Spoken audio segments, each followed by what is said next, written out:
Hello everybody and welcome back. As always, I am Mateo311 and this is your channel for everything VR related. So today we are jumping into the story-driven action-adventure title Journey to Foundation. Now this video has been sponsored by the developers, but I was already a huge fan of these stories by Isaac Asimov and I was really excited to check out this title. Now, I'll break down everything you need to know, what's the game all about, who should play it, what's my overall verdict. But before we get into that, there are of course links and timestamps if you want to skip ahead, and let's just start things off with the basic information. Journey to Foundation is currently available on the MetaQuest 2 and up, the Pico 4, and also the PlayStation VR 2. There's currently no information regarding a PC VR release, but hopefully that changes in the future. Now, to give you an idea of what this game is most similar to, it's basically other titles like Hubris and Star Wars Tales from the Galaxy's Edge. That's basically the most similar titles in the VR world that exists right now, similar to this game. It is a story-driven action-adventure title. Yes, you will be using a gun and taking out enemies, but the majority of it is really just traveling to these worlds, talking to a lot of people, and making dialogue choices, which do impact the overall storyline.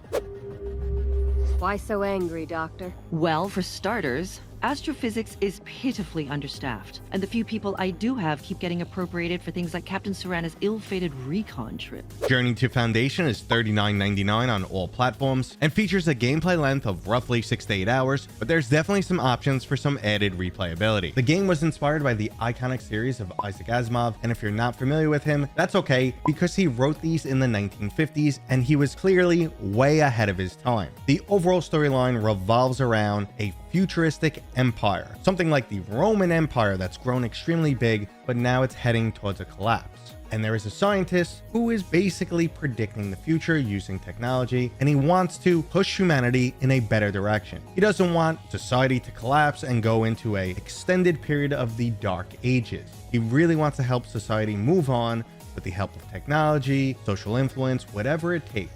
And that society, or that group trying to make that better future, is known as the Foundation. Now, the original creator of the Foundation was exiled nearly 200 years ago for basically heresy against the Empire. To ever say the Empire could fail is just heresy. So he was exiled rather than being executed because they didn't want to turn him into a martyr. And so were all of his followers. And as those 200 years passed, the Empire just thought they died off because they were sent to the outskirts, basically the Badlands or no man's land of the galaxy. And now it turns out they're doing okay, they're making some moves, and you'll have to infiltrate them. And as the storyline goes on, you can basically pick a side. Do you want to stay with the Empire? Do you want to move on to the Foundation? And you will shape the storyline. And this also gives you the option to go 2 complete playthroughs, kind of like one, I'm going to be super evil, one, I'm going to be super good, or one, I'm just going to stick to my duty and, be the Empire, or one, hey, these Foundation people sound pretty cool. It's all up to you. Now, that was definitely a long-winded basic information segment, but I wanted you guys to understand that this is a lore-rich world, and it's all about the storytelling. If you're not into fantasy storytelling, this probably isn't the title for you. But in my experience, I went in excited, and my only initial issue was the game starts off a bit slow. I understand there's plenty of lore they want to give to you, and they can't, give you a huge drop and you just sit there and listen to it. That's not very fun. But a lot of these games, especially VR games, need to kind of hook you in the beginning, because otherwise you're just standing around. So I did find it a little bit boring in the beginning, not as boring as something like, how Lone Echo started off, but similar to that. It's like, all right, let's move along. Let's see something exciting. I am happy to report that it does get more exciting as the game goes on. And I don't want to talk about it too much because obviously there's spoilers. I've already compared this title to Hubris and Tales from the Galaxy's Edge, and those are definitely the closest comparisons. However, this game is definitely a lot more story driven. Those games don't have you making dialogue choices, but now you get that opportunity, and that really what drives the storyline forward. It's not, as much shooting, it's not as much action, it's not as much climbing. Those things are involved, but they're all lesser. The main point to this title is really the story. I need to destroy that capsule before the agent finds it. Forget the code. Yes, Agent? 035. Where were you the night Astoria Durand went missing? Grabbing some food in the mess? Dr. Ulrich told me you were here, in the TAC. Huh. That's strange. Now, personally, I was already invested. Like I said, there's a book series that's excellent, and there's also a new HBO series that's in its 2nd season, which is done amazingly well. It truly showcases all this crazy sci-fi stuff. And this is another point where I was a little upset For a title all about, futuristic space exploration, it really could have used some more pumped up graphics. I'm under the impression they've done no work so far to enhance the graphics for the Quest 3, because in a lot of segments that could have been really cool, they were marred by low texture quality. Like when you're flying around in space and seeing a star go supernova or something like that, a star going supernova with super low textures doesn't look fantastic. At the dawn of the 12th millennia, when the Galactic Empire spanned 25 million worlds, a mathematician named Harry Seldon predicted that the Empire was about to collapse and plunge humanity into 30,000 years of war. So I think there's definitely room for them to upgrade this on the Quest 3, and I definitely want to take a look on the PlayStation version, because I'm sure that definitely ups the ante on quality. But besides the slow initial pacing and the less than stellar graphics, the gameplay and the storyline eventually sucked me in.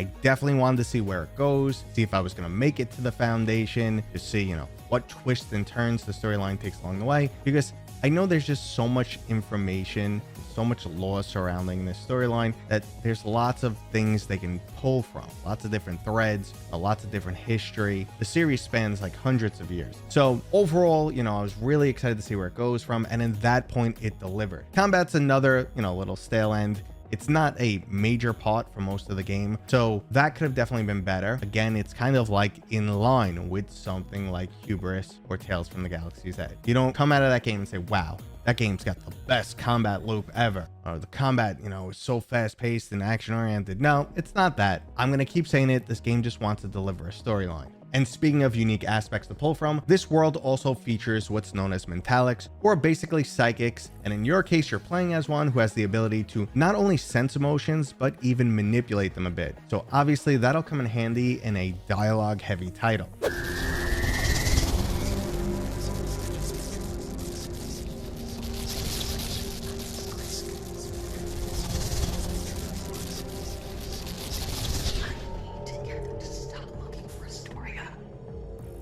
Now, additionally, all my sore spots regarding this game, like the slow pacing and less than stellar combat, do rectify themselves over time. As you get further into the game, things definitely get a lot more exciting. That was good to see, but if you're struggling to enjoy it, I'm not sure you'll actually get there. Now, before we move into my overall recommendation, I just want to show off a couple clips of the combat, puzzles, and the dialogue so you get a better understanding of what I'm talking about.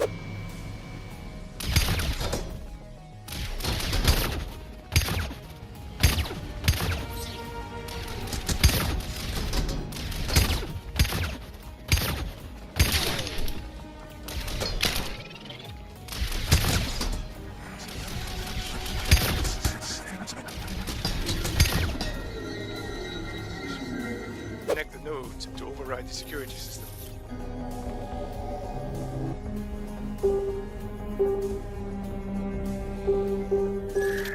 Hands up! Let's do as the good major says. I said hands up!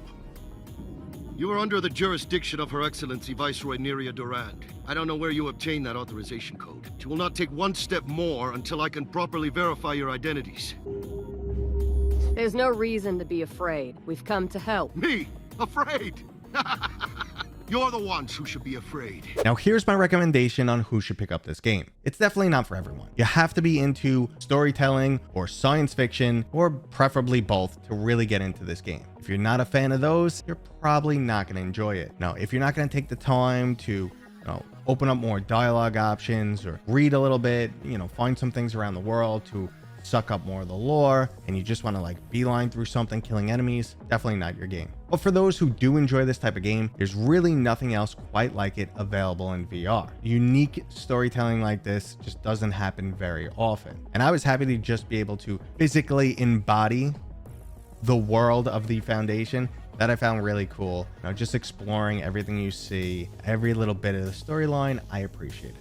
And here's my final verdict on Journey to Foundation. This is a well-done action-adventure story-driven title that will scratch a very specific itch. Yes, the combat could be better. Yes, the graphics could be better. But if you're looking for this type of gameplay, it should definitely satisfy. I don't think it's right for everybody, but really, what game is? Hope you guys enjoyed this. If you did, go ahead and give me a thumbs up. If you're new here, consider subscribing. And as always, I'll see you guys on next time.